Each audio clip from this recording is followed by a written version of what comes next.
بسم اللہ الرحمن الرحیم۔ السلام علیکم۔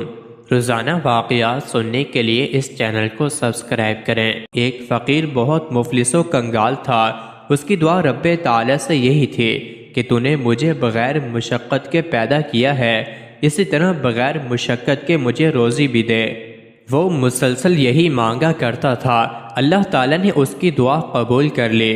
اسے خواب آیا کہ تو ردی والے کی دکان پر جا، وہاں بوسیدہ کاغذوں میں سے تجھے ایک کاغذ ملے گا، اسے لے آ اور تنہائی میں پڑھ۔ صبح اٹھ کر وہ ردی والے کی دکان پر گیا۔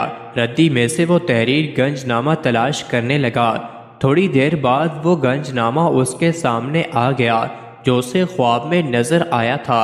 اس نے وہ کاغذ دکاندار سے لیا، تنہائی میں اس کاغذ کو پڑھا۔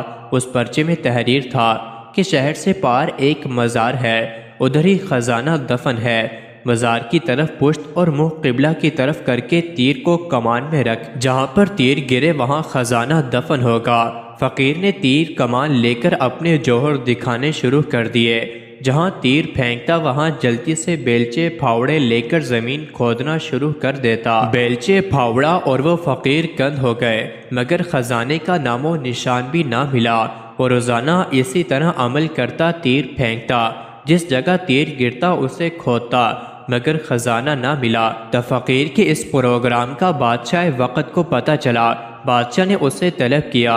اس نے ساری کہانی کہہ سنائی اور کہنے لگا، جب سے خزانے کا پتہ پایا ہے تلاش میں ہی ہوں، خزانہ تو نہ ملا، سخت تکلیف اور مشقت میرا مقدر بن گئی ہے۔ بادشاہ نے فقیر سے گنج نامہ لے لیا۔ خزانہ پانے کے لیے بادشاہ نے بھی تیر چلانے شروع کر دیے۔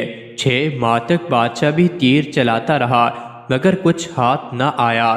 بادشاہ سلامت نے بھی نا امید ہو کر وہ گنج نامہ فقیر کو واپس کر دیا۔ فقیر نے پھر اللہ عز و جل کی طرف رجوع کیا، عاجزی، انکساری اور آنکھیں اشک بار کر کے دعا کی، اے اللہ تعالیٰ، میری سمجھ سے یہ عقدہ بالا تر ہے، میں راز کو نہ پا سکا، تو خود ہی کمال مہربانی سے اسے حل کر دے اور مجھے خزانے تک پہنچا دے۔ جب وہ عاجز ہو کر بارگاہ الہی میں سچے دل سے گر پڑا تو آواز آئی، میں نے تجھے تیر کو کمان میں رکھنے کو کہا تھا، تجھے تیر چلانے اور کمالات دکھانے کا نہیں کہا تھا۔ خزانہ تیرے پاس تھا، تیرے قریب تھا، تو تیر اندازی کے سفر میں اس سے دور ہوتا گیا۔ خدا کی ذات کو اپنے اندر اپنے دل میں تلاش کر، جو شاہ رخ سے بھی قریب تر ہے، اپنے من میں ڈوب تو خزانے تک پہنچ جائے گا۔ جمشید بادشاہ کی ایک نازنین محبوبہ مر گئی تو اس نے اس کو ریشمی کفن پہنایا۔ کچھ عرصے بعد وہ اس کی گری ہوئی قبر پر گیا تو کیا دیکھا کہ کیڑوں نے اس کا کفن چٹ کر لیا ہے۔ کوئی گویا گا رہا تھا، اس کے 2 شعروں نے مجھے تڑپا کر رکھ دیا، جن کا مطلب یہ تھا کہ ہم مر جائیں گے اور ہمارے بعد بہتر پھول اگتے اور لالا زار کھلتے رہیں گے۔